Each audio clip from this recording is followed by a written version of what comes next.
Please welcome Cerebras CEO and co-founder, Andrew Feldman.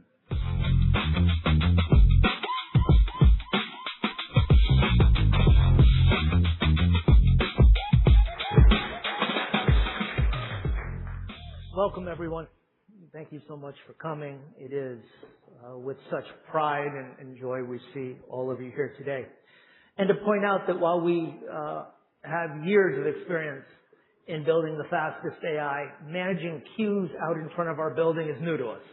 So forgive us for the delays there. This has been a truly extraordinary last 3 or 4 months for us. The penalty of going public. Let's all stare at that for a little while, and we can understand the cost of going public, right? This is it. Yeah, right. Right. Going public is a truly extraordinary event. It allowed me to see engineers I've been working with for 20 years. It allowed me to know they actually own a coat and tie. We didn't know this. It was a time to share with our families after a decade of work. And it was sort of humbling in the sense that we're now able to step forward in a different way and participate in the biggest of the big leagues and be part of the show. Now, we were able to do this in part because we rode this enormous wave. All right? If you close your eyes and think back 3 years ago, right, AI was a novelty. All right? It was sort of a parlor trick. It was something you showed your friends and didn't use at work. And then it became useful. All right? And now it's a necessity. And in that necessity, speed, latency shapes what we can build, and real-time AI feels like an active collaborator when you're engaged with it. Right. In AI, speed is productivity. And as you know, what we do at Cerebras is deliver the fastest inference speed in the industry. Now, when you have that speed, AI responds in real time. Users do more with AI. They stay longer. They run more interesting workloads. They solve more interesting problems. Speed makes new markets and it allows new ideas to flourish. But until recently, there was a trade-off. There was a trade-off between speed and throughput. Everybody wants speed, right? Nobody says, give me something slower. Or said differently, if you really want to punish a naughty 12-year-old, don't take away their phone. Set it to dial-up speed, right? For a week. Right? This drives good behavior. All right, you had a trade-off. You had a trade-off between smart and fast. All right. If you went fast, you'd go to smaller models, more specialized models. All right. But when speed is no longer a challenge, you can have both speed and intelligence. And then you can move AI to time-sensitive work. Then you can move it to new parts of the business. All sorts of new things are possible. Okay. The underpinning of our performance is our Wafer-Scale engine. And I can't share with you how many people along this journey told us it would never work. And when it worked, they said you could never make it at volume. And when we made it at volume, they said you'd never package it. And then JP figured out how to package it. And then they said you only had one customer in the government. And then they said after we had a sovereign cloud, they said you don't have a hyperscaler. Now we want a hyperscaler. Say, oh, you don't have a frontier lab. And now we have a frontier lab. All right? That's the journey, not just of Cerebras, but for everybody who does work that is not obvious, that is hard, that is challenging. This is at the foundation of our work.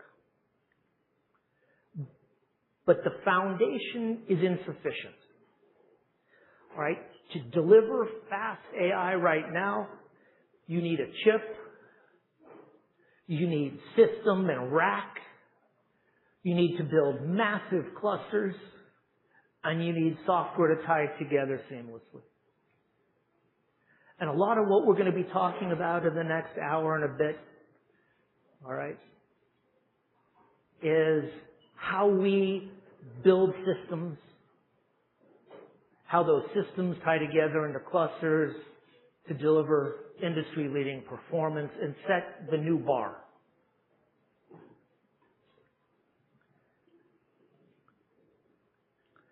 Now, speed is no longer sort of an infrastructure metric. I want you guys to really think about that. All right? For a long time, it was a benchmark. Look how fast we are. But right now, it shapes how products are built, and it changes fundamentally the user experience. AI, as it becomes mainstream, users expect it to feel like the best software they've ever worked with. They expect AI not to be different. It's going to be in the same category as their favorite software tools. They want it to be immediate, fluid, and responsive. And when the response arrives before your attention can move, you stay in the problem. All right? And you keep building. And as an infrastructure builder, when you allow someone to run a software that allows them to build interesting things, you're proud. That's why you build infrastructure. All right? And that's why we do this. Okay, last week, OpenAI announced a first look at GPT-5.6 Sol ultra-fast mode. Ultra-fast is a new service tier that runs OpenAI's most intelligent models at up to 14 times faster than standard. We're testing this with select customers to start. What this brings the industry for the first time is frontier intelligence instantly.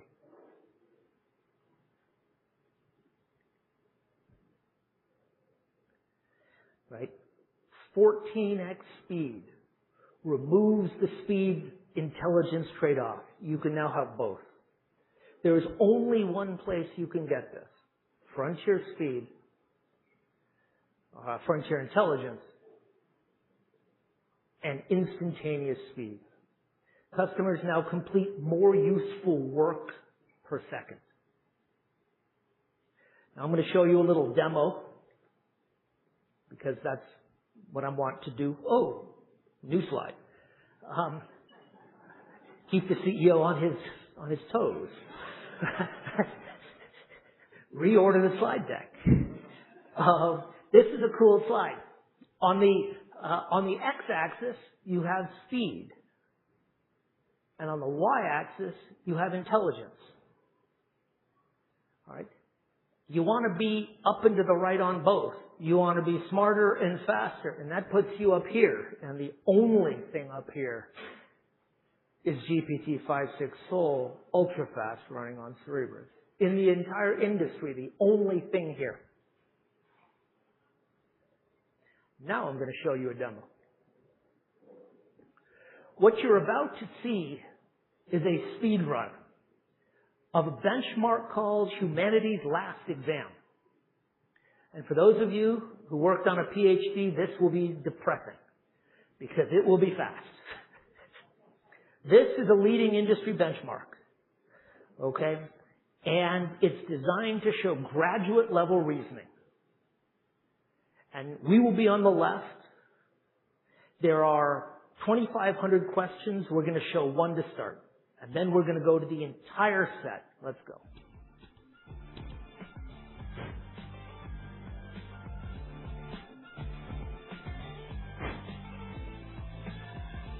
Okay, we're done. First question. This is the other guys.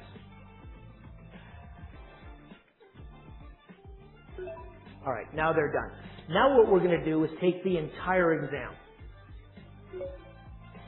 We're done. It took 11 hours, 11 minutes, and 26 seconds. Less than half a day.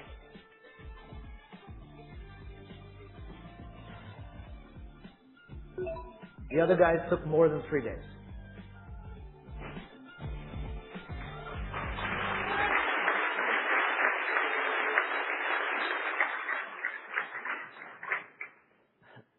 As my old soccer coach could tell you, this is the only thing I've ever been fast at. So I really appreciate the applause.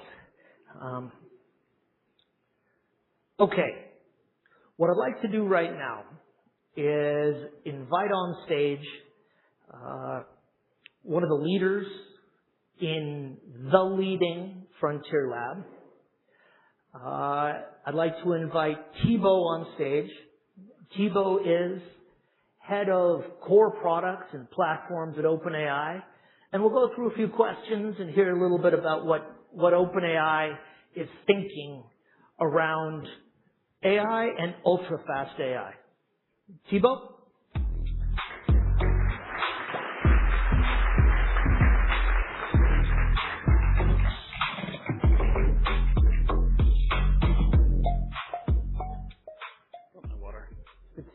Good to see you. So, if you ever think you're having a good year or a good several years, OpenAI's success can disabuse you of that fact when you're growing as fast as any company in the history of capitalism has grown. Right? You're having a pretty good run. And what I understand right now is that you have 15 million people a week running Codex and ChatGPT agents. Awesome numbers.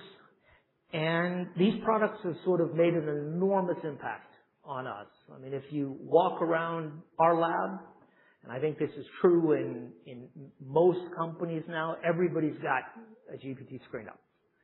All right. Talk a little bit about your strategy.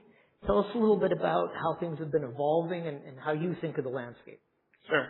First of all, great to be here. It seems like we coordinated on the naming of our models in Supernova. Soul Supernova. We are. We're trying to follow in the celestial theme. It seems more coordinated than it is. That's but okay. We are not that it. coordinated. Have no fear. For me, the strategy has been like very simple. Like build the best models, and then serve them at scale. And then recently, we also realized, well, it's all going to be about agents.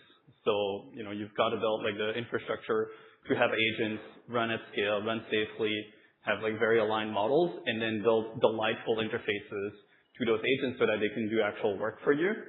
And up until recently, we kind of had these trade-offs where, if you wanted to get something done fast, you had to serve like a smaller model and you had to serve it at lower latency. And then you always had like this decision to make of like, hey, maybe I want something done now, so I'm going to use like a Luna-sized model, or, we can think a little bit more, so we're going to use Soul. And what I love with ultra-fast is kind of don't have to make that decision anymore. It kind of gives a glimpse of what's to come. I think reducing the cognitive load and just building something that is delightful, just works, is fast when it needs to, and then can also run slower in the background, if you don't need at larger scale. Yeah, I think that's super exciting, and we're really proud of our partnership. Tell us a little bit about how ultra-fast sort of fits in with your product vision and strategy. Yeah, we would love to, we're not there yet, but we would love for ultra-fast to just be the default. I think it is a glimpse of what's to come. Write that down, investment community. It's like, as you saw in the videos, it's quite spectacular when you're in front of it. The first time I demoed it to someone, they were like, oh, this must be fake. You just planted some fake data and like, show me the backend. I was like, no, it's just running on this hardware over there. It's this little awesome company, Cerebras. They build great chips. So we're pushing very hard on reliability. Obviously, this infrastructure that powers a very large chunk of, like in the future, like a very large chunk of the GDP, must be reliable. But then also we're pushing on the frontier of like how fast we can make it. And this requires rethinking the entire approach. It's not just, from the inference, like the inference matters, but also like the models, like how do we train them? How do we think about tool calls? Where do we see like new bottlenecks sort of like emerging? So we rewrote a large part of the stack for ultrafast. And, it was a delightful partnership. That's really cool when sort of your compute infrastructure is so fast, it pushes the software guys up the stack, and then now there's headroom, and now the hardware can get faster, right? That interplay is really a pleasure. When it started to work, the first thing that we did is like we gave ultrafast to the engineers working on making ultrafast work, and then just cranking that loop. And you told me something back there that when your engineers have a really important problem, they'll ask for ultrafast. Yes. Everyone wants access to ultrafast. We reserve it for incidents, be it like outages or security incidents. We have those just as any other company, and like ultrafast comes in handy. Top priority projects, we always have ultrafast like provisioned for those engineers, and then like important research efforts as well, like get ultrafast. We don't yet. We reserve a lot of our capacity as well, like, for serving it to our customers over the API, so we don't just gobble up all of the ultra-fast capacity for ourselves. What do you think is going to change in consumer behavior when they get AI at sort of this speed and this intelligence? Yeah, it makes you sort of realize that before you were compromising, and you had to switch tasks, or you had to sort of like break the illusion that it wasn't really real time. And it wasn't operating sort of like at the speed of thought. And with these kinds of speeds, and future speeds, this changes, right? You can stay in the loop, stay in the flow. It becomes like this real-time interaction. You can get a lot more done much more quickly. And then you just sort of like every time you switch back to like, normal speeds, you're like, oh wow, I forgot how slow this was. Yeah, for those of you who remember, right? I mean, speed transformed the entertainment industry, right? We used to go to Blockbuster, and then Netflix delivered in envelopes DVDs, right? But when the internet got fast, right, Netflix didn't become better at delivering DVDs. They became a movie studio, right? That speed enabled an entirely new creation of new markets.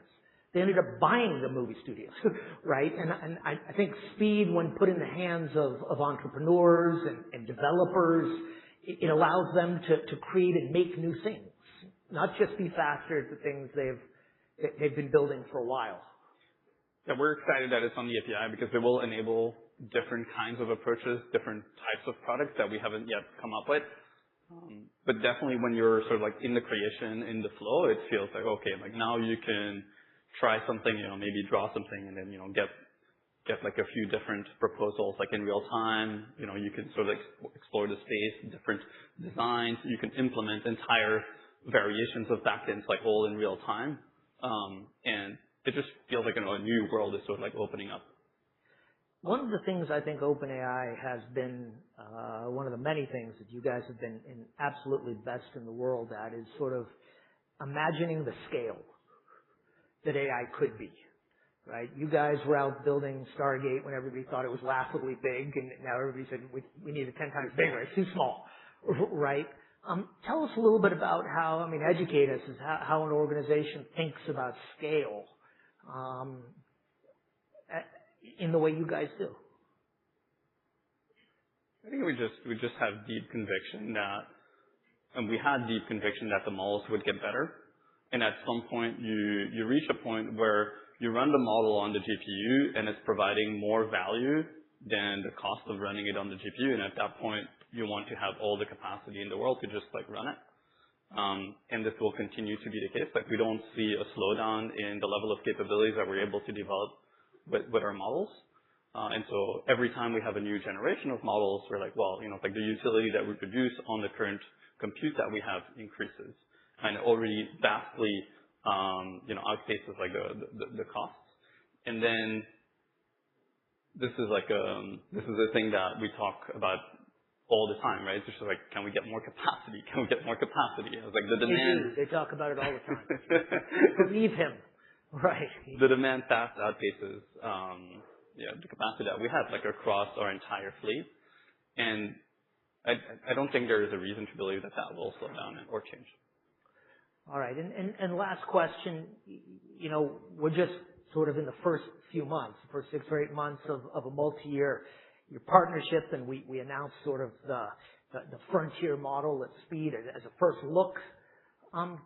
As you look forward, sort of what are you most excited about? I mean, you've got maybe the best view of our industry of anybody. Yeah, what I'm excited about is like it still feels extremely early, and maybe going back to like why we were building all of this capacity and why we continue to invest, and we were early. Like if you look at the adoption of ChatGPT is like above like 1 billion users right now, but really the fraction of those that use those more sophisticated agentic workflows to help them day to day, those are the numbers that we have published, like 15 million. That's like the number we published last week. Like we'll probably publish another number, end of the week, even more impressive than that. But it's growing fast, but it's still like a very small fraction of that 1 billion. And so it feels extremely early.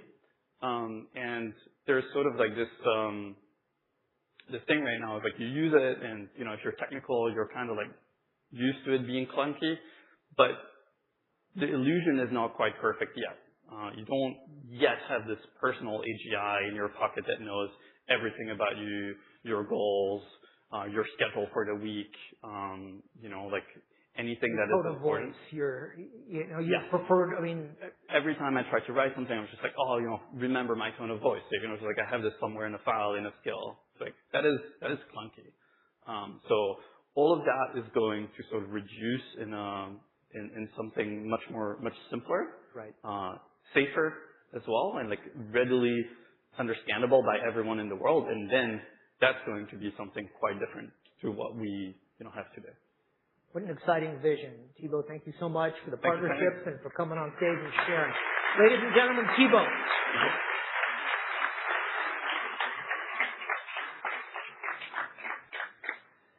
Okay.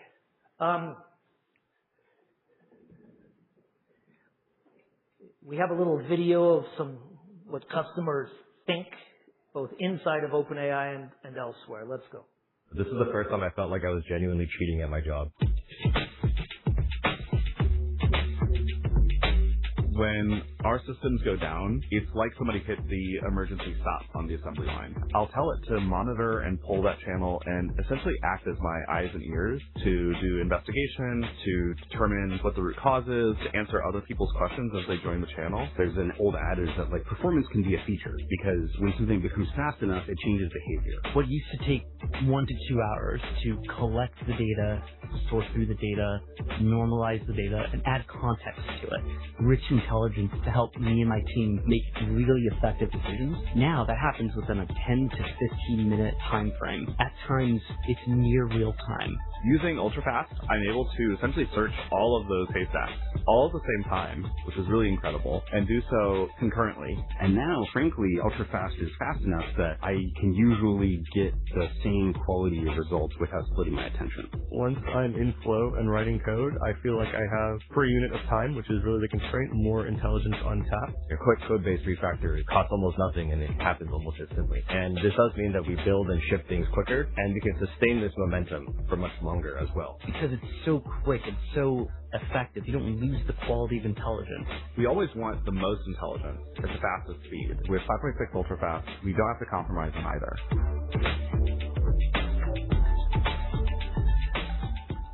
Okay, let's race forward. While we love our partners in the closed source community, we also are fastest on the full range of open source models. All right, from large to small, US, non-US. On these, like just about everything we do, we're up to 15 times faster than the competition. Now, one of the things Thibaut talked about, and one of the things that's extremely sort of top of mind for us is the acquisition of data centers. And we have data centers rolling in. Here's our data center in Santa Clara. Here's our data center in Toronto. Dallas, Texas, Minneapolis, Minnesota, Montreal. For those of you who are Canadian, I got the little thing over the E. It was pointed out to me twice in presentations previously. Oklahoma City. And for those of you who don't know what they look like when you're building them, here's our data center in Alabama that's going up. Here's our data center in Lyon, France, going up. Here's our data center in a part of Norway that I can't pronounce. And here's our data center in McKelly, Finland, one of several that are going up. Right? We now have data centers across North America and Europe. And we've brought on 600 megawatts, right, that's online or under contract for delivery by the end of next year. It's a huge effort, and it's just the start. It's not nearly enough, but we have a whole team chasing this every single day. Now, what you put in data centers, all right, is much more, all right, than a fast AI accelerator. Right? AI is generated by a cluster. All right? It's generated by a combination of equipment, some of ours, and some of others. And what I'd like to do right now is invite onto stage someone who's sort of had an extraordinary career. At Cisco, she was, in my view, singularly responsible for the rise of Cisco in the late 90s into one of the great companies of that era. She ran the Catalyst division, which was Cisco's monster. All right. She's been CEO of Arista now for, I think, 14 or 15 years and has led that company to extraordinary success. Please join me in welcoming Jayshree Ullal to the stage.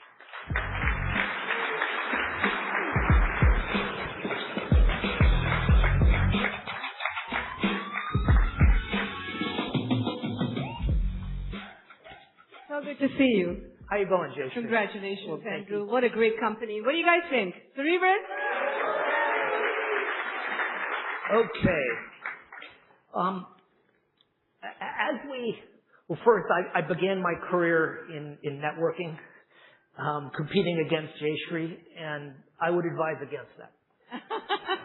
For those of you thinking about building switches, do not compete with Jayshree. That is some sort of unhappy stuff.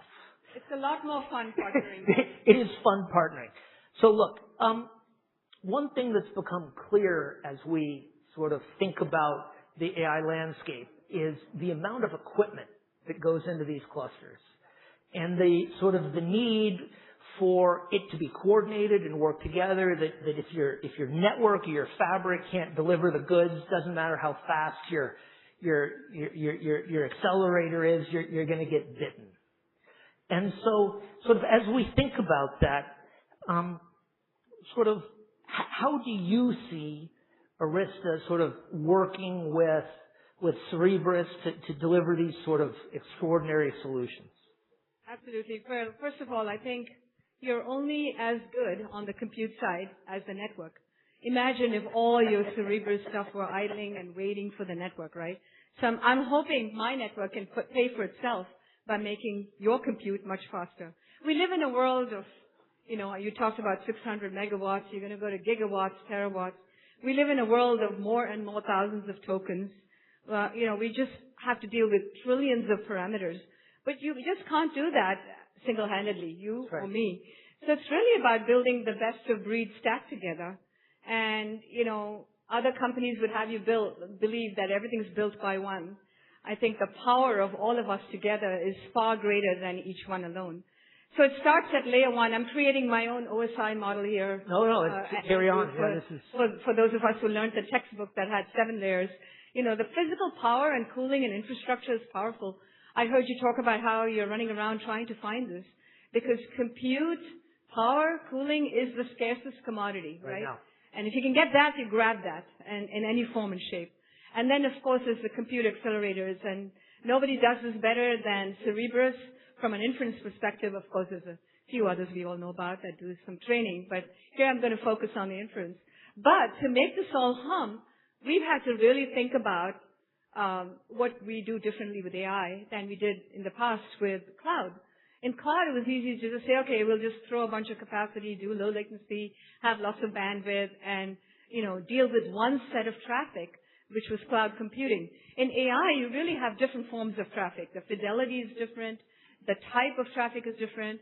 The any-to-any is different. So we had to build different types of traffic to deal with networks, to deal with different classes of frontier models and application agents. And I think this whole area, especially of frontier models and agents, is evolving too, because the enterprise has hardly come in yet. Right.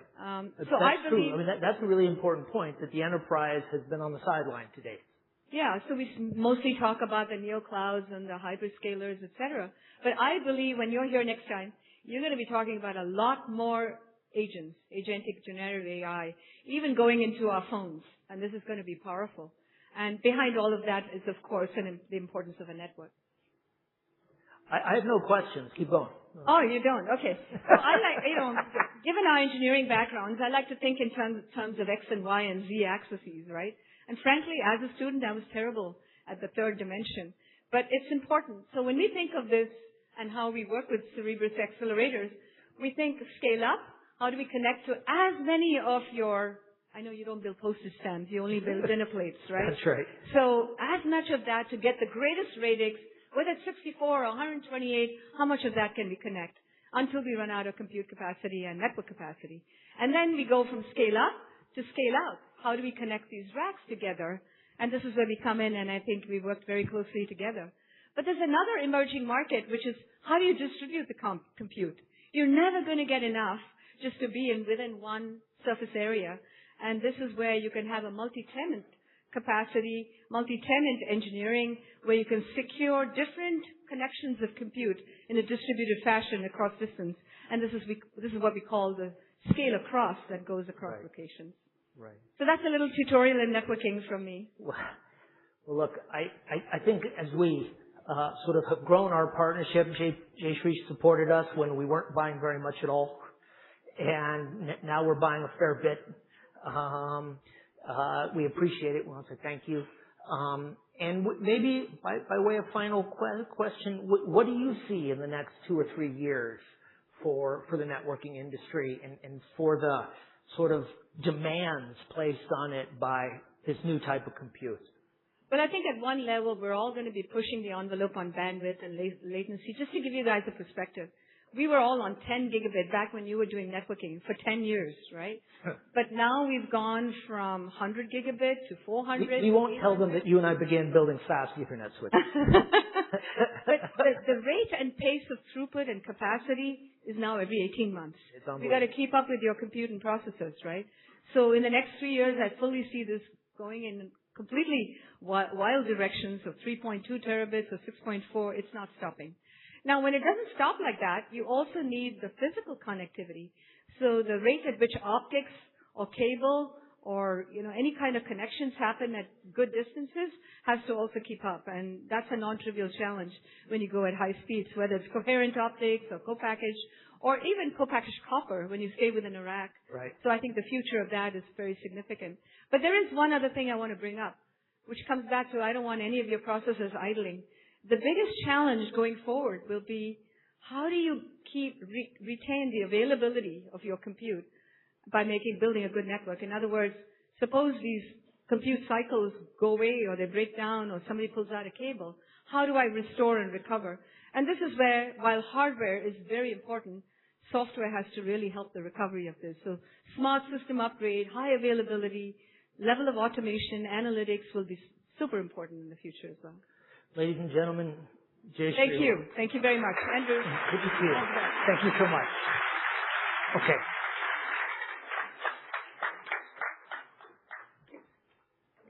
I'll say it again. Do not compete against her. Okay.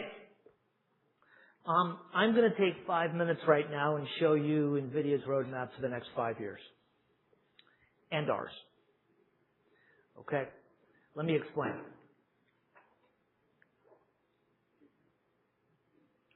The x-axis is tokens per second per user. Okay? This is how fast You experience AI. All right? The y-axis is how many tokens total is delivered through the solution. Right? What that means is it's the number of users that can simultaneously get the speed that's on the x-axis. We call that throughput. Everybody understand? It's really important. Speed per user, number of users times speed per user. All right? Okay. This is the graph for GPUs. They are extraordinary in this domain. This is the graph for us. We are extraordinary in this domain. Okay? Now this should tell you exactly what the future is. This is what the roadmap for GPUs will be. This is what our roadmap will be. They will try and get faster without giving up throughput, and we will try and get more throughput without giving up speed. That is the competitive landscape. Now, to this end, there's a solution that can be achieved through partnership. And that solution is called disaggregation. And by using the GPU to do part of inference, called prefill, and using Cerebras to do part of inference called decode, right, you can get 10 times faster than the GPU and 5 times more throughput than Cerebras. And this is an extraordinarily compelling solution. Now, I'd like to invite to the stage someone who I've admired a great deal in my career. He began his career at IBM, where he worked on the PowerPC and on their first Blade servers. Listen to this next part. He then went to work for Steve Jobs. He reported to Steve Jobs and ran the iPhone business. He then went to AMD, where he was the technical sort of visionary behind a transformation that has produced the company that they are today. I'd like to welcome Mark Papermaster to the stage.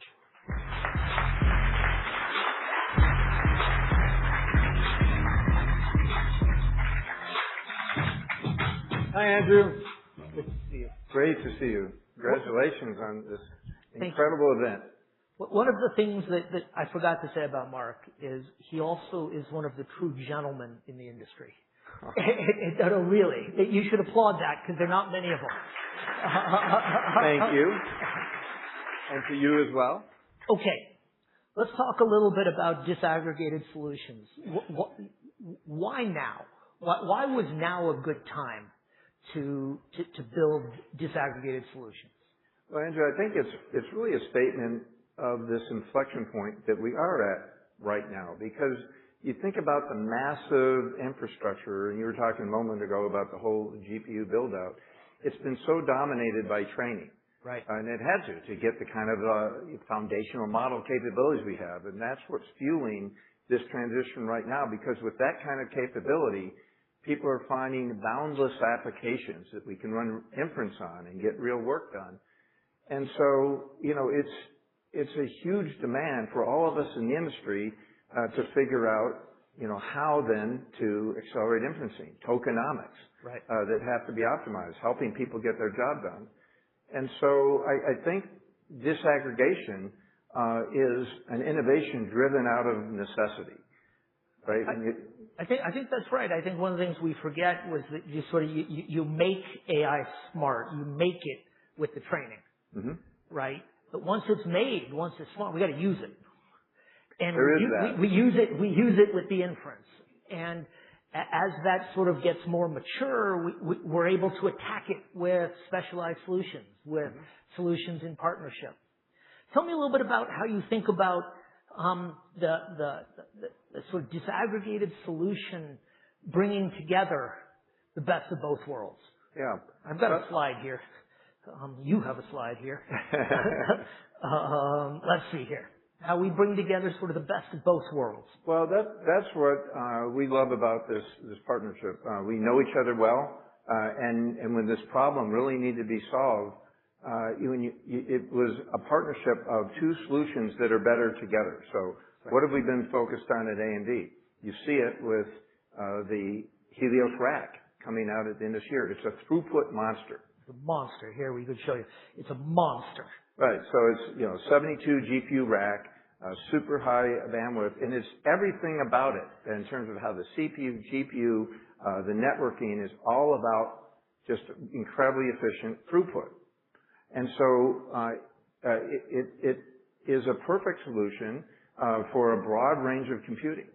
But when you want to also have a low latency response, and we know you guys are really serving the need of these many applications, growing applications that need low latency, then what better solution than disaggregated where the teams would really work together to separate out, hidden from the end users, right? To really hide under the covers, how we send the prefill where you've got, to take a very broad context, and it really demands a parallel computation that the GPUs are perfect at, right? And so you can get that economic throughput. Right. And then when you think about decode, when you're really, processing that token throughput and optimizing for ultra-fast response and low latency, right? Send that decode to the Wafer-Scale engine, and this combination is a win for everybody. The users get better economics and low latency and that quick response. So it's, again, I think this kind of disaggregated solution is really meeting a market need. I think that's right. I think one sort of reasonable way to think about the chart I showed you before is that throughput drives economics and speed drives user experience. And when we can bring them together, we're in this position of sort of you can have both. Exactly. And that's enormously powerful. Now, first, Sean and I have had a lot of fun working with your team, and working with Mark's teams is always a joy. So we appreciate that. But you're bringing AI across AMD, and you've got lots of parts. Tell us a little bit about how you're doing that. Well, it's an extension of what we just said. I mean, AI is being used for so many diverse needs. And that's what we focused on our portfolio. So it is a Helios rack at the top of our offering for, those toughest, both training and inference and this huge inference throughput that we just talked about. So that's our Instinct product line. We have our EPYC product line with high performance CPU servers. We use those in our cluster. And that's where we've been developed this tight partnership for years between AMD and Cerebras. And then, of course, local AI. So when you need to run, we're seeing more and more where we're getting distilled models that can run efficiently locally, often on open weight models. And then, of course, the adaptive compute and embedded. So the way we think about it at AMD is a diverse set of workloads and an open ecosystem. That's sort of central to us. It's a ROCm AI stack that's open, and the ability to bring, a diverse set of solutions. More and more, we need innovations exactly like we're, I think, paving the way together with this aggregated solution of AMD and Cerebras. This is a really fun partnership. Just to wrap up, Mark came. They had a board meeting this morning. He's racing back to dinner, so we thank him for making time. When you look out into the future, as sort of the CTO of AMD, and you think about the compute needs in the future around AI and other, what do you see? Well, I use the word this insatiable demand for more computing, and so what we see now is, the fact that we're still at the early days of AI applications, inferencing applications. Right. It's actually scary what that insatiable demand is going to be. And so what I see going forward is we need more and more innovations like we're doing together. And I think the algorithms are going to evolve.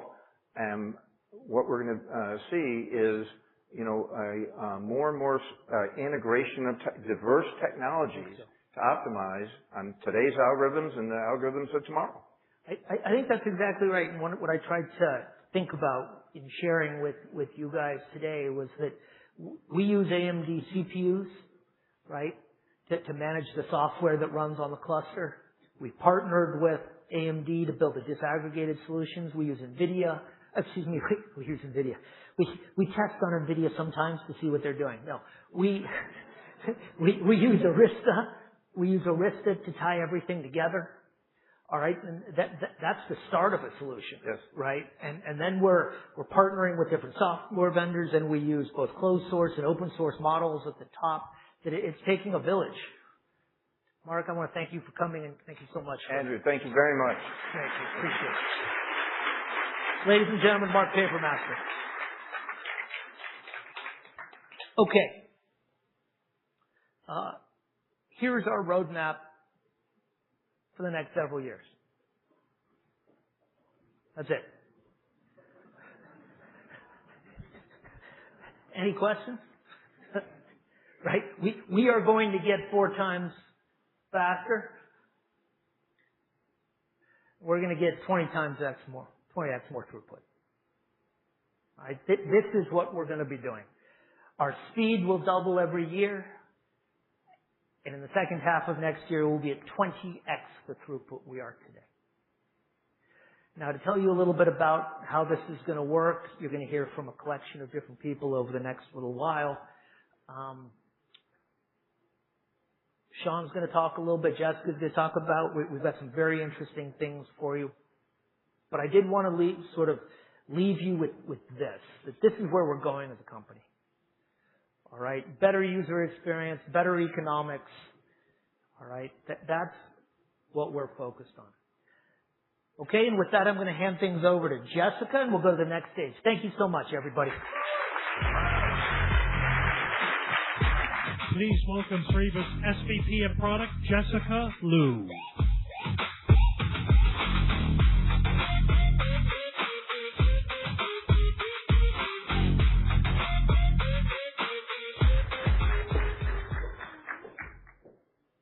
Good afternoon, everyone.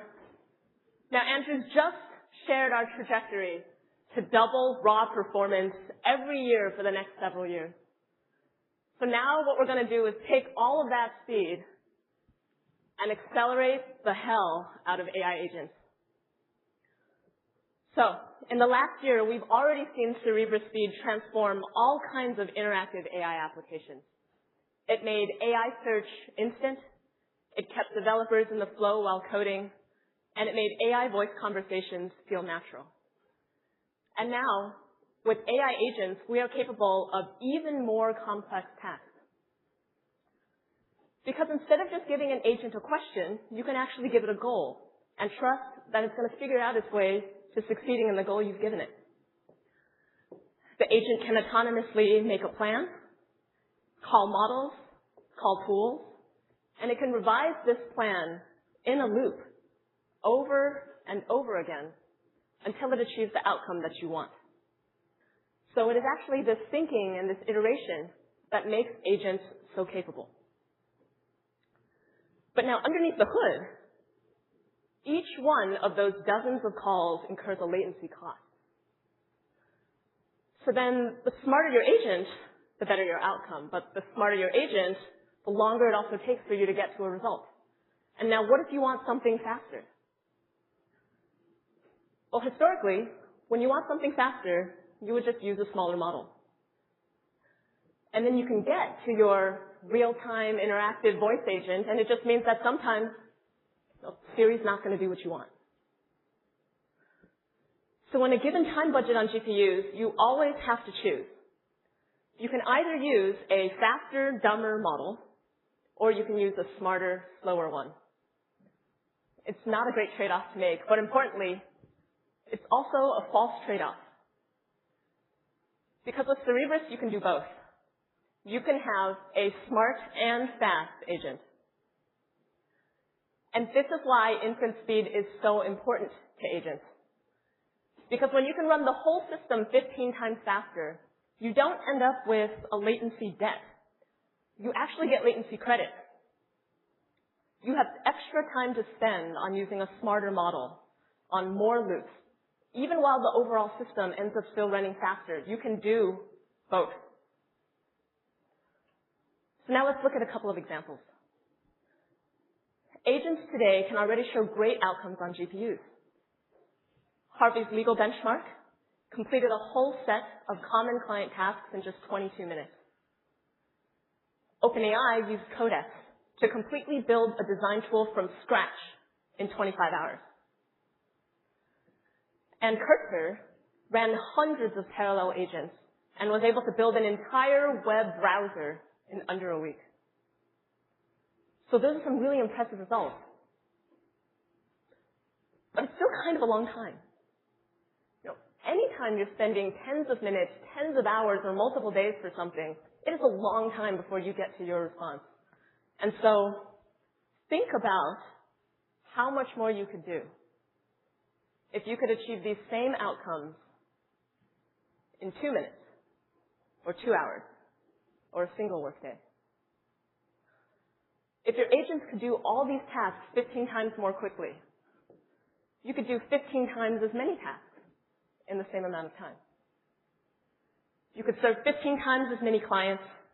You could complete 15 times as many projects. Or you can take this speed and actually just simply use it to make working with the agent 15 times more magical of an experience. You can also just use speed as speed. You can have that buttery iteration loop with the agent even if you are using a large, smart model, instead of waiting 7 minutes to see if the agent even did what you wanted. We can use speed to make agentic work delightful. But the best way to see this impact is from real builders who are deploying fast agents to work in the real world today. And so we have leaders with us from Figma and Cognition who are going to show us what's possible when agents can move at the speed of the people working with them. So please welcome to the stage first with me, Pavi Bhatter, AI Research Product Lead from Figma.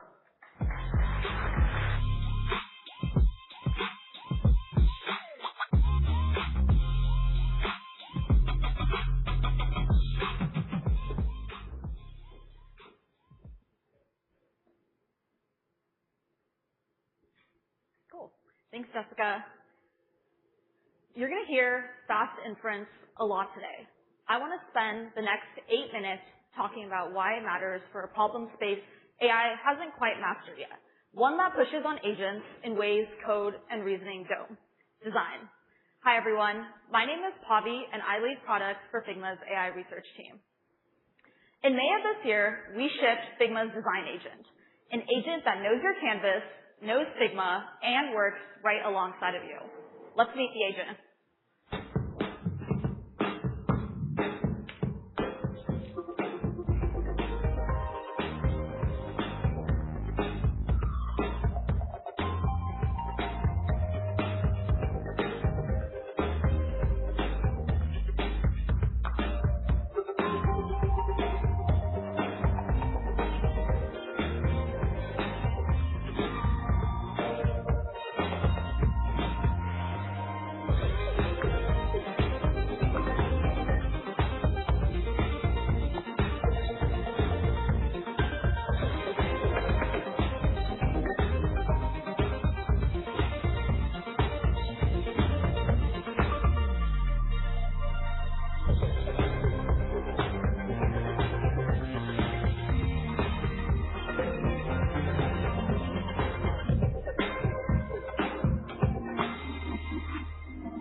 There was so much that we thought about when exploring this idea, but next I want to touch on a particular philosophy that went into building this agent. AI should adapt to your workflows. Some of our favorite tools today are where the interface melts away and you can focus on doing actual work. They are embedded into your workflow in seamless ways, but appear when you need it the most. When we set out to build this agent, we knew designers needed purpose-built tools that serve the essentials. As teams adopted agentic tools to build products more quickly, false choices were emerging: speed or precision, AI generation or direct manipulation. You shouldn't have to choose. We needed to create an agent fluent in Figma and native to the ways teams work. We also knew that design is not a linear process. You start with an idea, build some prototype, hate it, throw it out, try it again. The design process is rooted in exploration, feedback, and refinement.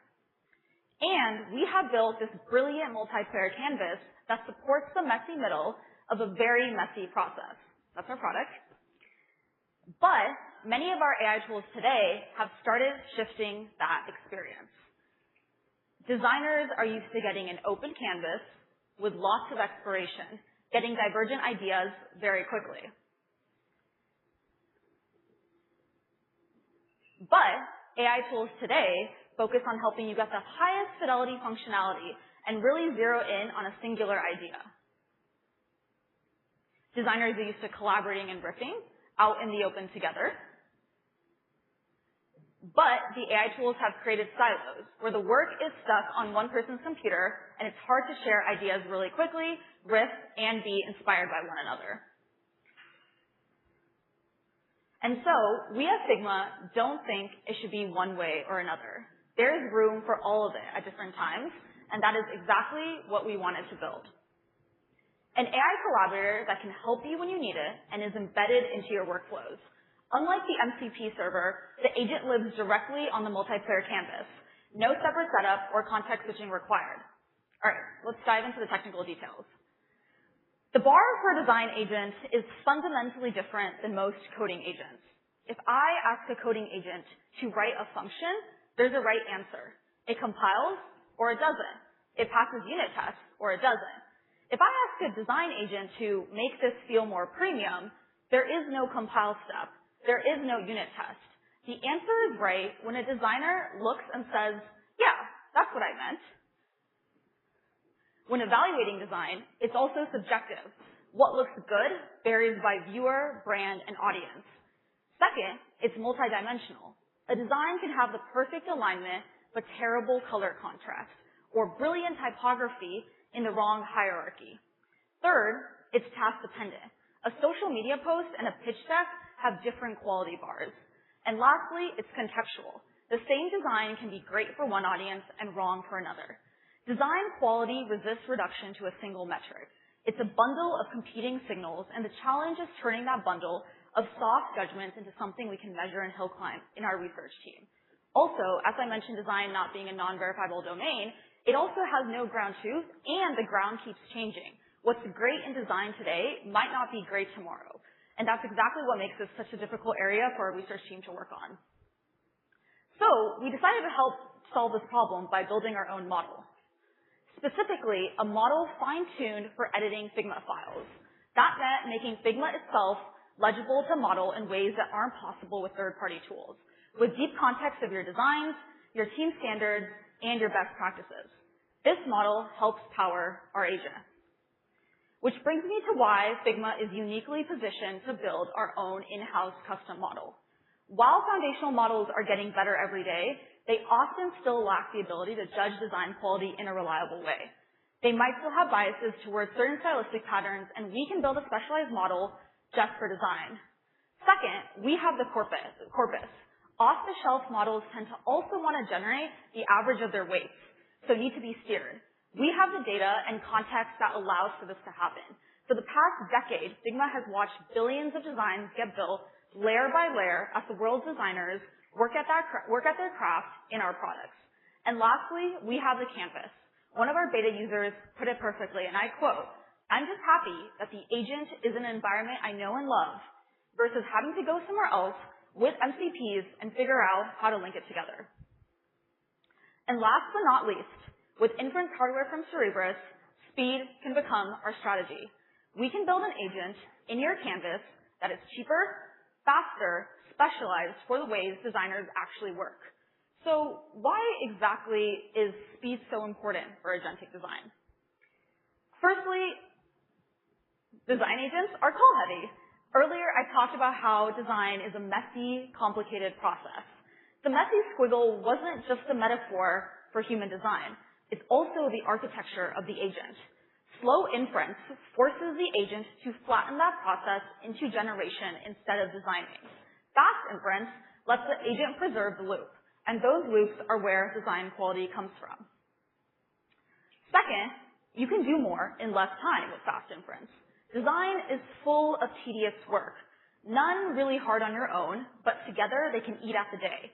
When the agent makes those instant, we're not saving seconds. We are returning the day so designers can get back to the fun part of design. And last but not least, designers work in loops of seconds. Every extra second between try and see a big sum from that loop. Fast inference keeps you in the flow. No more context switching. And that's the difference between AI as a tool and AI as the way you work. Working with Cerebras hasn't just been an optimization for us. It is what helps make this product possible. Figma Agent is available in beta today and will GA soon. This is a really fun way to design and collaborate, and it's cheaper, faster, and easier than anything ever seen before. Thank you all. Please welcome Cognition SVP of Research and Founding Engineer, Silas Alberti.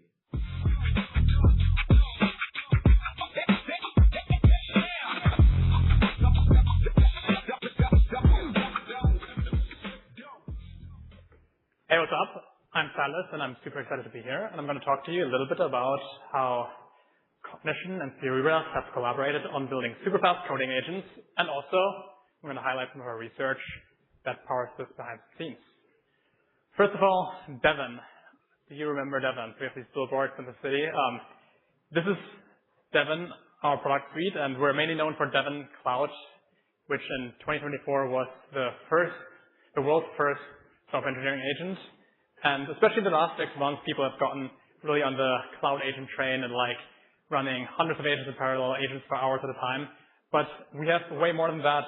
Our product suite covers the entire software engineering lifecycle. We have DeepWiki for understanding and planning code bases. We have Devon Review for reading code and stuff like Devon Automation for maintaining code. And all of this is possible due to the incredible advances in AI models. And we at Cognition use a mix of models. So we use frontier models like OpenAI and Anthropic, but we've also increasingly invested in training our own models. And I'm going to talk to you a little bit about that today, 2 of our model training projects, and how we're able to run them at lightning speeds using Cerebras. The first project I want to talk about has a special place in my heart. It's SweetGrep, and it's actually almost a year old, which is an eternity in AI era. But the cool thing about it is it was actually the first model that Cognition and Cerebras launched together, and also one of the first models that our model training team built. At the time, we had much less compute than we have today, so we had to really pick our problems well. And we noticed that coding agents spend a long, long time even just like finding the right files in the code base to edit again and again. So we thought, okay, how can we make that super fast? And so we trained a small model precisely on this code-based search task. So imagine you give the model a question, for example here, how does VS Code efficiently implement file watching? And then the model's task is to explore the code base and return just the list of files that are relevant to this question. And for an RL researcher, this is like an incredible task because it's verifiable, right? Like it's like there's an objective list of files that's relevant. You can just grade did it find the correct files. So we went and trained the model. And so here on this code search eval that we built for like this code-based search task, our model SweetGrep and SweetGrep Mini, as you see, performed on par or better than the frontier models at the time. It's kind of crazy how much happened in a year, but at the time, Sonnet 4.5 was the best model in the market. And then we put this model on Cerebras, and it ran at incredible speed. So here you see a SweetGrep at the time ran at 680 tokens per second, and SweetGrep Mini even at 2,800 tokens per second. So more than 10 times faster than any other model. We optimized not just the tokens per second, but also really the end-to-end time that the agent took to complete the task, which also meant doing more things in parallel. So also at the time, Sonnet 4.5 was the first model to do parallel tool calls. And most models would still do like one tool call at a time. And we thought for SweetGraph, okay, how can we push this further and push the model to do 5, 6, 7, or even 8 tool calls and searches in parallel. And so here you can see some of the graphs from our training run. So on the right side, you see the training rewards went nicely and beautifully up over the course of the run. But the cool thing in terms of like a parallel tool calling is that at the beginning of the training run, the model would maybe do like 3 tool calls in parallel max, and then through our training it goes up, and at the end it does many, many tool calls in parallel. And this really pays off. So what we basically did is we deployed SweetGraph into our product together with Claude as the main agent. So you have to imagine like the user asks a question to Claude, and then Claude can call SweetGraph as a tool to search the code base, but then based on the results, Claude will get the final answer. And what this means is there's no compromise in terms of the quality of the answer, but you save a lot in end-to-end latency. So interestingly, as you see here, in some cases, maybe for this question, you would get like a 2x, 3x, even 4x speed up in terms of end-to-end latency for the same quality of answer. After SweetGraph, we became more ambitious and said, okay, now let's start training real frontier coding models. So here you see one of our charts that we released a while ago. So this is like SWE 1.5, a couple months after SweetGraph. And it was the first frontier coding model that we deployed on Cerebras. And I think you've seen graphs like this already earlier today, but it's just incredible the like speed to quality trade-off. You basically get quality and Super Pro that's equivalent to the contemporaneous frontier models, but speeds that are like more than 5 times faster than anything else. And we've continued investing into this. So this is a more recent result on our in-house coding eval Frontier Code 1.1. And our latest model, SWE 1.7, performs in terms of quality on par with GPT 5.5 and Opus 4.8. But you not only can run it at close to 1,000 tokens per second, but it's also a lot more cost efficient. So what you see here is actually a cost versus quality trade-off chart. And SWE 1.7 is the same cost and scale as like a KMK 2.7, a Composer 2.5, or a GLM 5.2, but achieves close to frontier in quality on this eval. So to recap our phenomenal collaboration with Cerebras, we're able to serve frontier models at close to 1,000 tokens per second. We're serving small models like SweetGraph at multiple thousands of tokens per second and are able to achieve 4 times speed up in end-to-end task completion. And this is just the beginning, much more to come. And thank you so much for having me.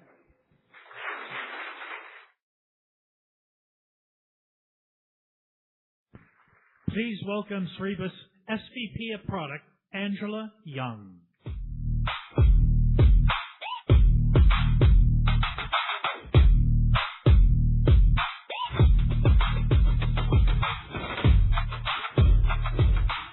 Hello, San Francisco. I'm Angela Young, SVP of Product here at Cerebras. The next competitive advantage in AI isn't bigger models. It's time. For many years, we've asked the question, how smart can these models get? These models are already smart enough today to impact our daily lives and to make decisions in our businesses. But no matter how smart a model is, it doesn't matter unless the answer is delivered in enough time to change an outcome. Every application, every mission-critical system has a time budget. That budget could be a few hours, it could be a few minutes, or it could be milliseconds. You can think of it as a window. Within the window, an answer is useful. The answer can still influence what happens, it can shape a decision, and it can change an outcome. But if an answer arrives too late, it doesn't matter how correct that answer is. It's no longer useful, and the value of that answer drops to 0. Let's take some examples from our everyday lives. Priority Uber, same-day shipping from Amazon, and Disney FastPass. If my Uber arrives too late and I miss my flight, it's game over, even if it got me to the right destination. So we buy time back. AI is no different. Every AI application also has a time budget. And once the useful window for that application is understood, the business value of fast inference becomes very clear. Take Armis. Armis is a company that runs a code scanning service. It looks for security vulnerabilities inside code. Powered by Cerebras, Armis completed a code security scan in roughly 1/3 the time, beating benchmark frontier models in finding more vulnerabilities, and at a fraction of the cost. That's not just a faster code scanner. That's a better product. And it's a product that customers are willing to pay for. It's a perfect example of when speed, quality, and cost come together, you get an unbeatable product. In many cases, the clock is not negotiable. In payments, we have 50 milliseconds to accept or decline a transaction. In voice operations, 200 milliseconds before the human hangs up on an AI agent. And in cybersecurity, 27 seconds is the fastest breakout adversary attack recorded on record. And it's getting faster every year. Let's think about that for a second. 27 seconds to prevent a company-wide data breach. The smartest answer that arrives after those 27 seconds has no value because the decision window has closed. That's why our partnership with CrowdStrike is so important. Cybersecurity is a perfect example of an industry where speed is mission critical. And frontier models only matter if the decisions show up in time. So please welcome on stage Keith Coley, VP of Engineering at CrowdStrike.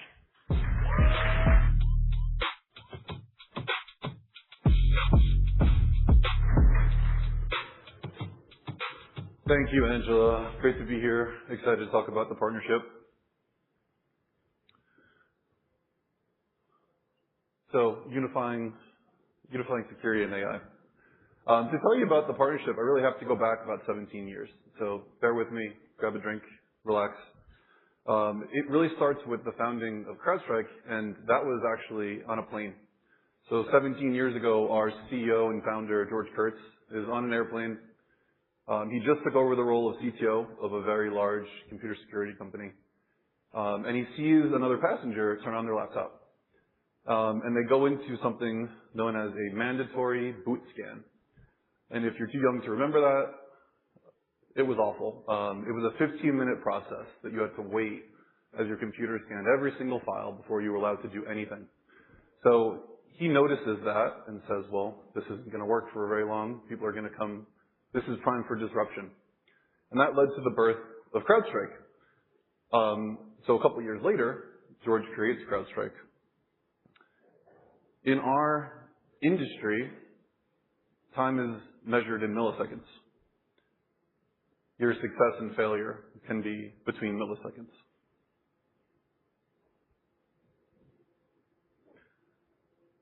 Thinking about real-world examples. So if you have a lock on your door, you can open it in a couple seconds. That's an acceptable trade-off, right? Keeps your house secure. A little bit of friction, not a big deal. If that lock took 5 minutes, you probably aren't going to use the lock. You're going to find a reason to say, it's fine, I don't really need this lock. It's too much of a pain. So it leads to poor security hygiene. And that's the same thing when you think about security and especially AI security. With computers, the frustrating experience leads to bad outcomes. With that in mind, if we start from the baseline of an acceptable window to perform inspection. What can you do when you need more time? Well, the answer is you need faster inference. And that's where Cerebras comes in. With fast inference, you get 5 to 10 times more inspection inside the same acceptable window of time. What does that unlock? It lowers friction. It increases adoption of security. It increases the indicators, the telemetry coming in, so we can correlate indicators of attack, indicators of compromise. Better security leads to more AI adoption. And when AI is adopted properly with security, now you've realized the true value of AI at scale. So with that in mind, the metric that matters here for us is actually time to decision. It's how long it takes to decide, should I allow this action or not? Should I warn about this action? Should I prevent this action? Less friction, more security enabled at all the layers. That's why I'm so excited about this partnership. In just a few years, we've seen AI create a sea change across the behaviors in the entire industry. But it's still just the tip of the iceberg for what has real potential. We think one of the biggest factors slowing AI adoption is the general anxiety around the security and safety of AI and agents. The key to getting past these concerns is faster inference, being able to do more detection, response, and decision quickly. That enables you to have low friction, adoption across the entire stack, and security enabled across all your assets. And that's why we're so excited to partner with Cerebras. Thank you.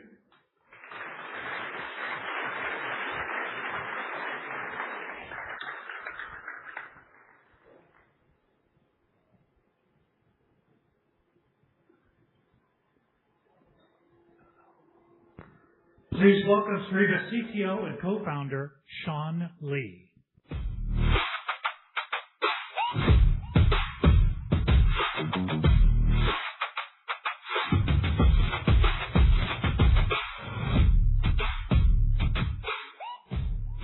Hi, everyone. Thank you so much for being here today. When we started Cerebras, we had a vision to drastically change the landscape of compute for AI. And we did that by building the world's first and only wafer-scale chip. Now, this is a really big deal because we solved a fundamental problem that was limiting the entire semiconductor industry for decades. But this was only possible because we co-designed a system architecture for wafer-scale. A system that could power and that could cool a chip the size of a wafer. This is our first generation wafer-scale system architecture. This is the system architecture on which our current product is based. And this is the architecture that brought ultra-fast inference to the world. It was co-designed for wafer-scale from day one, and it has served our first 3 generations of products. The CS1, the CS2, and our current generation, CS3. It's a 16RU server that sits in a standard data center rack, and today it's deployed at scale at our customers worldwide running production workloads every single day. Now, over the last few years, we as an industry, we have learned a lot. We've all learned that scaling AI inference is no longer just a server-level problem. In fact, it's a rack scale problem. It's a cluster scale problem. It's a data center level problem. And we've all learned that to really take AI inference to the next level, we need more performance, we need faster interconnects, and we need greater scale. And this is exactly what we designed our next generation system to solve. Introducing CS4.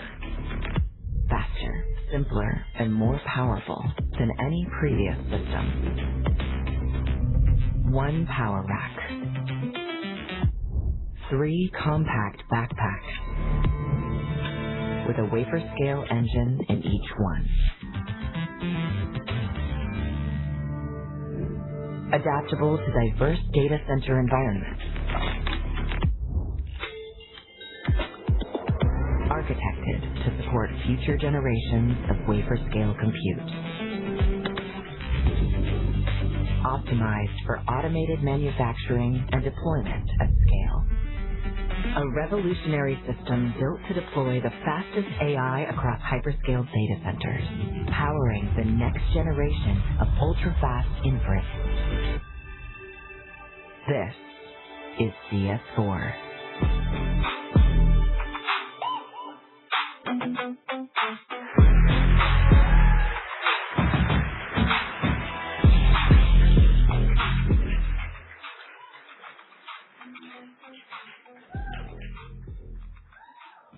This is CS4.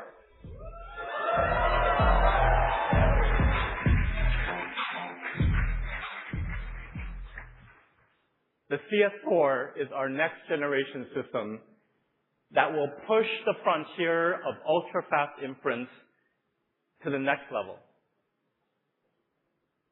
Because with CS4, the fastest gets even faster by providing up to 2 times faster tokens. And the CS4 was built for hyperscale, providing solutions that can provide up to 10 times more tokens per watt. Now, remember, today our current generation CS3 is already running up to 15 times faster than GPUs. The CS4 will be 2 times even faster than that. Let me show you what that looks like. I'm going to ask a model to perform a task. I'm going to ask it to create an HTML file for the periodic table of all the elements. This might be something that you or your agent might ask the model to do when you're creating a web page. We have our next generation CS4 on the left. We have our current generation in the middle, and we have GPUs on the right. Now, before I press enter, watch really carefully because you might miss it. Because CS4 is done, and now CS3 is done. And we are waiting on the GPU. Still waiting. Now, it's still going in the background. I won't make you guys wait through all this. It is painfully slow. Now, what you notice right off the bat is that our current generation CS3 is blazingly fast at over 2,300 tokens per second. But what's crazy is that next to the next generation CS4, it actually felt slow. Our current generation has enabled Cerebras to already be the undisputed leader in ultra-fast inference. And with CS4, we will widen that gap and we will push the frontier even further. By the way, this is still going. This is possible because the CS4 was designed from ground up to run faster and larger models with up to 2 times more performance per wafer and 3 times more density per rack. The CS4 was designed from ground up for heterogeneous disaggregation by adding 2 times higher I/O bandwidth and 2 times faster latency. And lastly, the CS4 was designed from ground up for hyperscale. with 50% fewer components and up to 3 times faster data center deployments. Now, the way we did this is with a brand new rack-scale platform architecture that we call Nexus. With the Nexus rack-scale platform, we designed it for modularity so that it could be simpler to build, faster to deploy, and it is modular so we can innovate across power, compute, and I/O all independently. In the Nexus rack-scale platform, in the front of the rack is the power. And this is done with modular power supplies. And in the back of the rack, what you'll see is what we call pluggable backpacks. And there are 3 of them in the back of the Nexus platform. Each one contains 1 Wafer-Scale engine. Now, if we look at the backpack, what you'll see is something that looks a little bit unique. The CS4 backpack is the completely reimagined server. This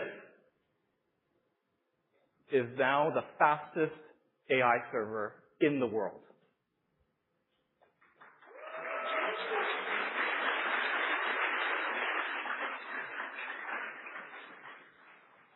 The backpack is a vertical modular enclosure that provides all of the power, the cooling, and the I/O to the wafer. And we've designed it specifically to be simpler than our current generation so that it can be manufactured more efficiently with 50% fewer components and 60% more manufacturing automation. Now, what's more is that this entire backpack architecture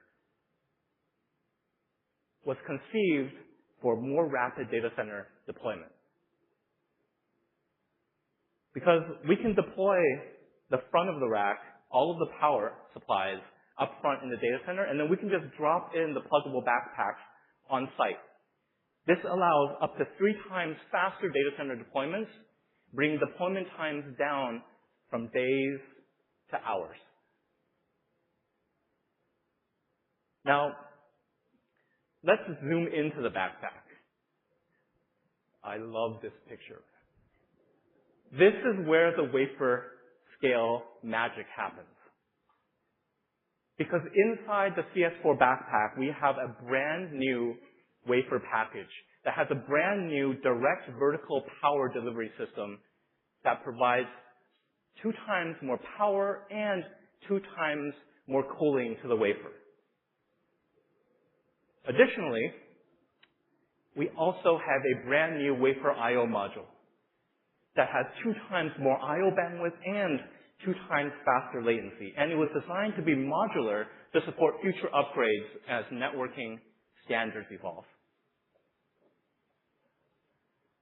Now, if we pull this all together, what you see is that the CS4 system delivers 6 times higher system-level performance than our current generation. 6 times higher performance.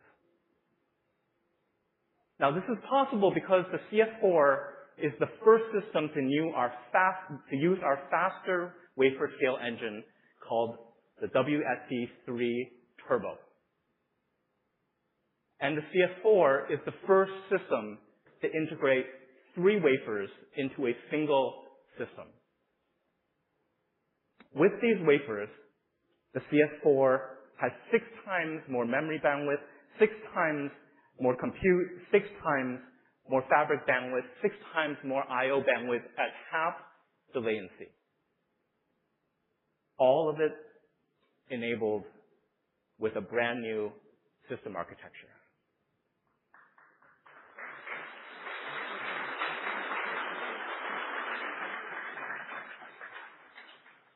Now, these are some truly mind-boggling performance numbers.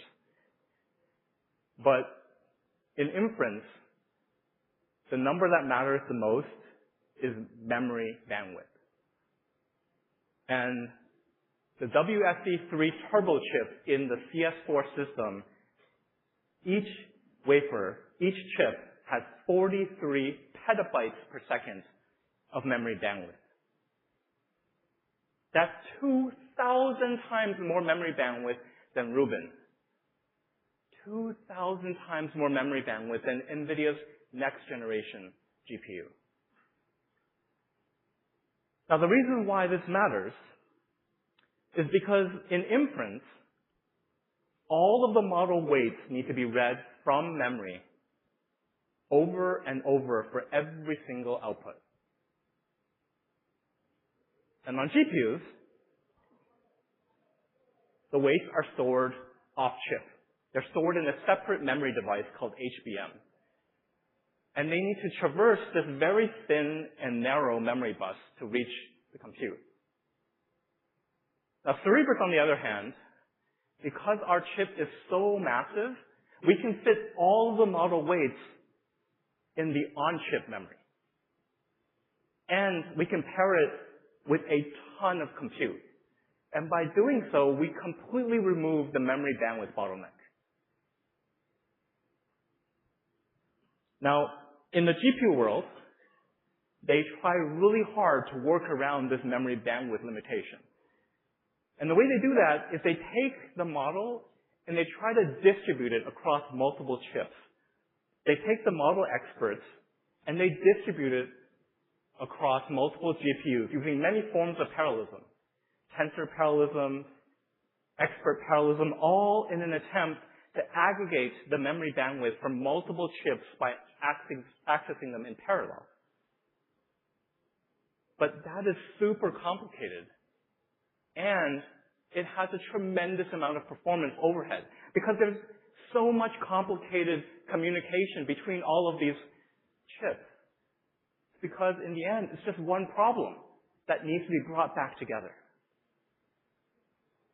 So the result is actually slower performance, but not just that, it's higher power, it's higher cost. On Cerebras, on the other hand, because we have so much memory bandwidth, we can run all of the model experts on a single chip. All the experts are interleaved on the wafer memory. There's no cross-chip communication. There's no complex routing. All you get is ultra-fast performance because it's simple and efficient. Now, all of that complexity on the GPUs, this is what all of that complexity looks like physically. This is a Rubin MBL72 rack. And if you look under the covers, what you'll see is that you'll see thousands and thousands of cables. What a mess. Now, what's really funny is that NVIDIA would have you believe that this is a really good thing, right? They proudly talk about how they have 5,000 cables in every single rack connecting together all their GPUs, and they can provide more bandwidth in the entire internet running through these cables. That's a good thing?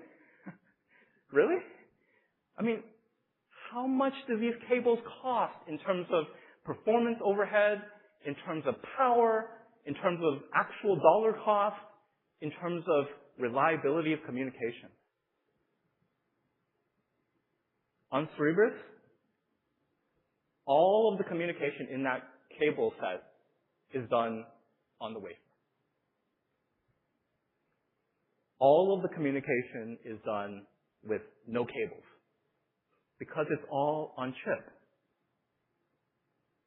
And what's more is that on the wafer, we have 200 times more communication bandwidth than all of those cables combined. Because it's all on chip. Now, What happens when you have to go off-chip? To go off-chip, in the CS4, we designed a brand new next-generation wafer I/O interface. This has a new wafer I/O module that extends the fabric from the edges of the wafer. And it's designed to be modular and programmable so that we can extend it in the future as networking standards evolve. Here, we've actually taken a page out of the chiplet playbook. By separating the I/O from the compute silicon, we can innovate on each independently. We have higher bandwidth and we have lower latency because we have a brand new direct wafer link interface. And this new wafer I/O module continues our commitment to standards-based networking with RoCE RDMA over Ethernet. With this new wafer I/O module, we can run the wafer links faster, which gives us 2 times more bandwidth per wafer, 2.4 terabits per second, compared to 1.2 terabits in our current generation. This new wafer I/O module, also has a brand new low latency packet processing pipeline that gives us 1.7 times faster latency through the network, down to 3 microseconds from 5 microseconds in our current generation.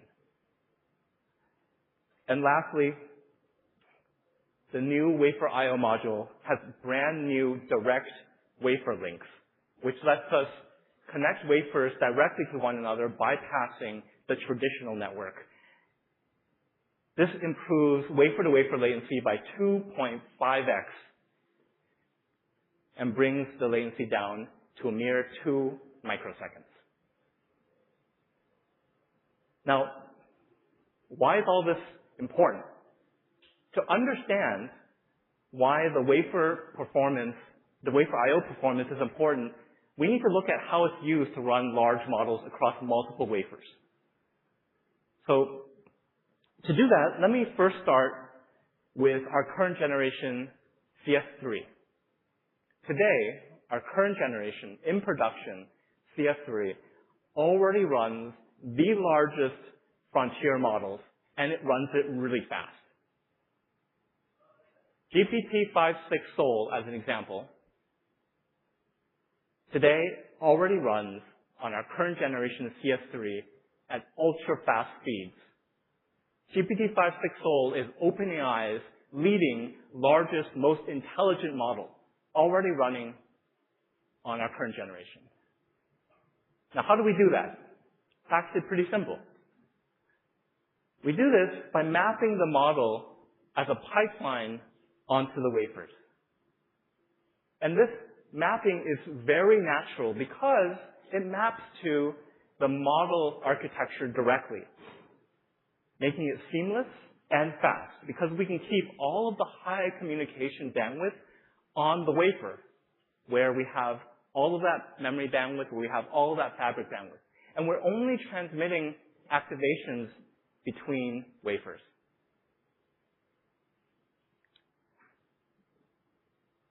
So now you're starting to see why the CS4's I/O is important, because we can already run the largest frontier models on our current generation, but with CS4's higher performance and lower latency, we will be able to run even larger models of the future.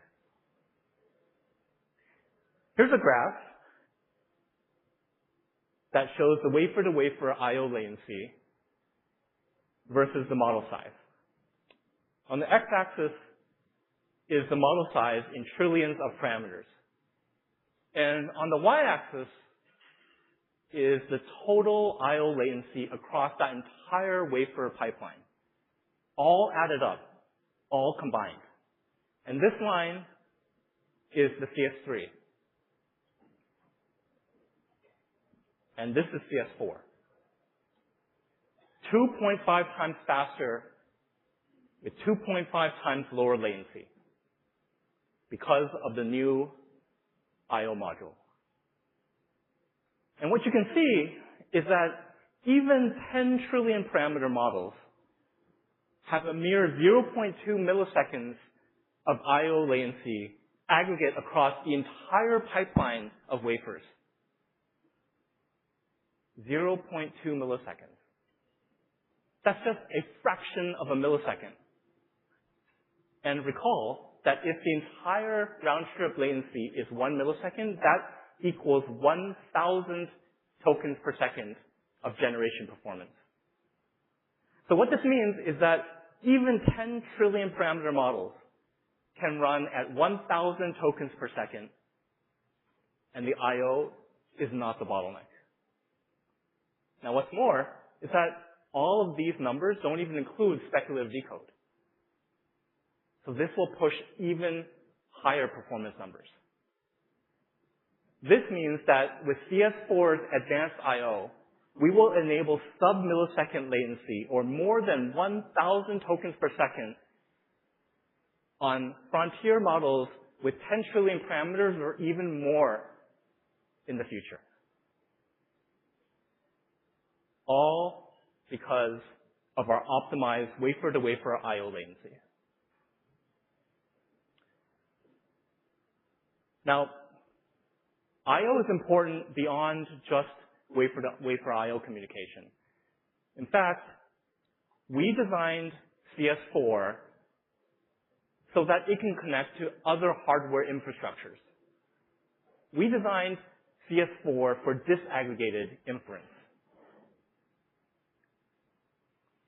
At Cerebras, we believe very strongly in a disaggregated, heterogeneous ecosystem where the user can choose the best hardware for the job. And this is the reason that we have hardware partnerships with AMD and with AWS to bring disaggregated solutions to the market. But to understand why disaggregation is valuable, let me show you how it works.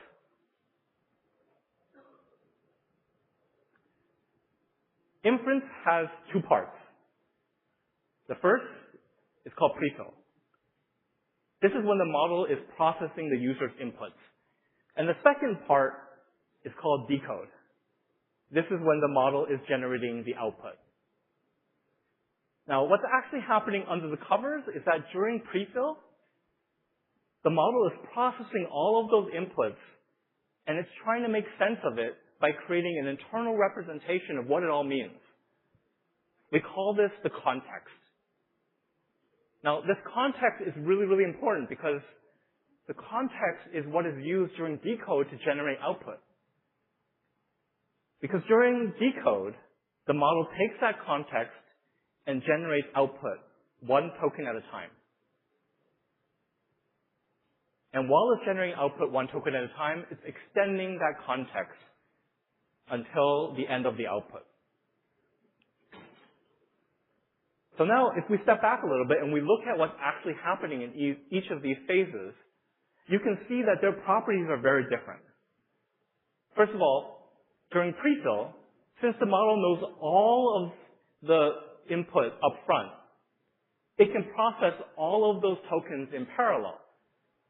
This means that it can reuse the model weights over and over and over. And as a consequence, it has very low memory bandwidth requirements. Now, decode, on the other hand, is completely different. It's completely opposite. Because during decode, every single output requires reading all of those model weights from memory over and over and over. And so decode, because of its serial nature, requires significantly higher memory bandwidth. Now, Cerebras can run both prefill and decode, but as we all saw, Cerebras runs decode ultra fast. And similarly, the GPU can run both prefill and decode, but GPUs run decode slowly. So, since prefill doesn't need high memory bandwidth, it can be offloaded to the GPUs. And since decode needs high memory bandwidth, it can be offloaded to Cerebras. And we get the best of both worlds. This is the value and the power of disaggregated inference. the best hardware for the job. Efficient prefill? Come on.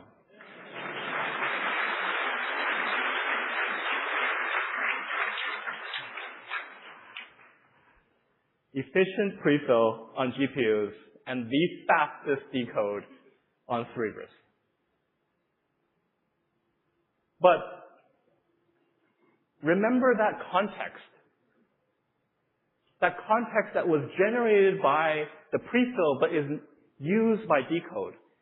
Well, when everything is running on the same hardware, that context can be generated locally and used locally. But in disaggregated inference, it needs to transfer from the GPU to Cerebras. And the time to transfer that context directly impacts your TTFT because the decode can't start until it has all of the context. And for very large models today, that context could be tens of gigabytes in size. That's like transferring multiple HD movies worth of data on every single request. And so now you see why the CS4 I/O is important, because with 2 times higher wafer bandwidth, with 2 times faster latency, we directly reduce the transfer time, which directly reduces the TTFT and improves throughput. Now,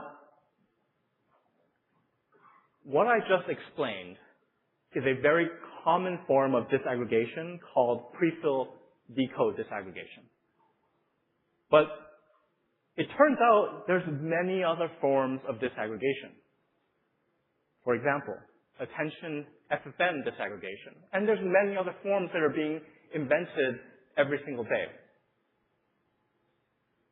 When we designed the CS4, we anticipated this. So we designed the CS4 I/O module to be a programmable, universal disaggregation interface. So that it's designed to support all forms of disaggregation and provide a flexible integration point with all other hardware. And we do this in 2 ways. The first is our commitment to standards-based networking for universal compatibility. And the second is by making the module programmable, we support future protocol extensions as networking standards evolve. So now, let's pull together everything that we just talked about today. And let's look at the throughput interactivity landscape today. We're very familiar with this graph now, right? GPUs can run at high throughput, but they're slow. This is our current generation CS3, up to 15 times faster than GPUs. This is what invented the ultra-fast segment. But with CS4, we are pushing this frontier even further by providing up to 2 times faster tokens and providing solutions that can provide up to 10 times more token capacity. With the CS4, we are forging a brand new frontier for ultra-fast inference. And the CS4 is where the fastest gets even faster. And it's built for hyperscale.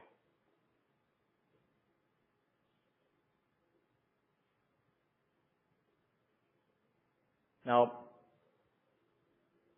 let me show you what this looks like in terms of, so there's just a little bit of IT issues up here.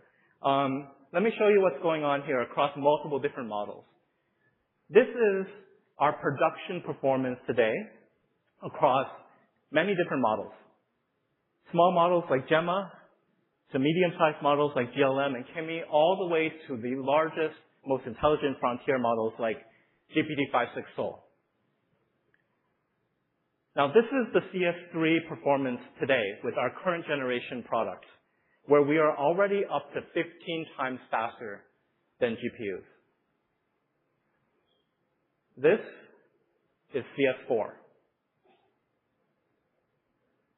up to 30 times faster than GPU solutions.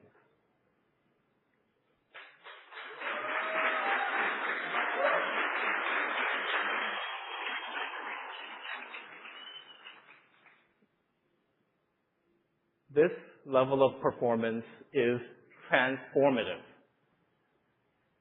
because it will completely transform user experience. Up to 30 times faster tokens means significantly more interactive, engaging applications. It means offline applications now can become interactive. It will completely transform our agents because up to 30 times faster tokens means 30 times more reasoning, means 30 times more agentic calls. The CS4 enables a new era of more capable and more intelligent agents. And it's built for hyperscale with higher performance, with higher density, faster manufacturing, faster to deploy, so that we can bring more ultra-fast tokens to the world.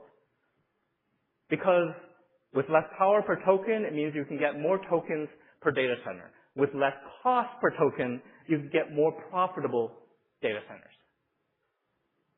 This is transformative. And it's available now.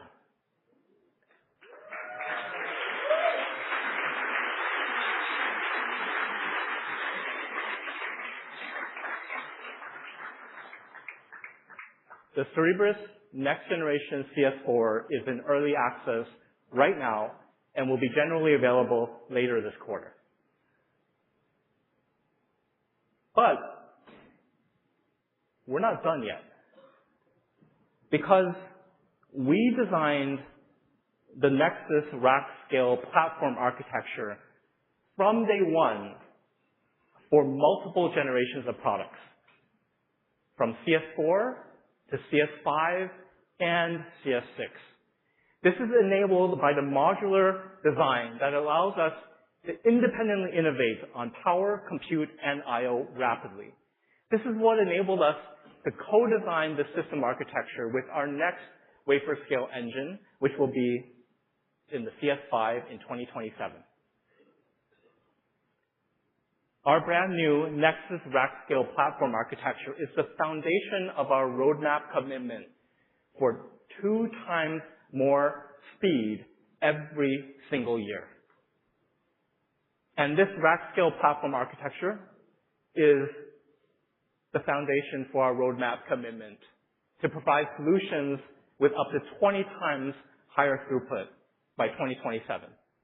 With this level of performance and this scale, we can provide ultra-fast inference to everyone, to more customers, to more developers, to more users, to all of you. And I personally believe that we are just scratching the surface. And so I am so excited for the future of ultra-fast inference. Thank you very much.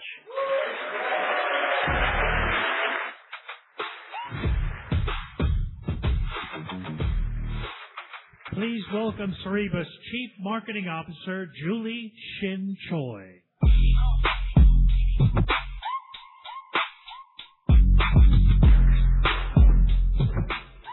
Hello. How's everyone doing? All right. I'm Julie. I'm the Chief Marketer here at Cerebras. And on behalf of our team, thank you so much for being the best crowd ever. And Wafer and I appreciate you so much. Okay? So today we had a lot of announcements, but the main takeaway here is that Cerebras, we live to serve the fastest AI for each of you, right? We're partnering with the absolute best customers, companies, developers, partners in the world, and we want to bring the fastest AI tokens to each of you ASAP. Who here wants to build what CS for? Can I see a raise of hands? Make some noise, guys. Make some noise. I gotta hear it. I gotta hear it. I gotta hear it. Woo! Okay. We want speed. We want speed. Okay. So, we're gonna work on that. So, after Thibault left, I stopped him. You know, he's in a rush because he has to go back to work at OpenAI down the street. And Thibault and I had a conversation, and Thibault was like, Julie, I really love the crowd there. The vibes were just insane, and we need to do more. And I said, Thibault, I think we need to just give these people, we need to just help them fly.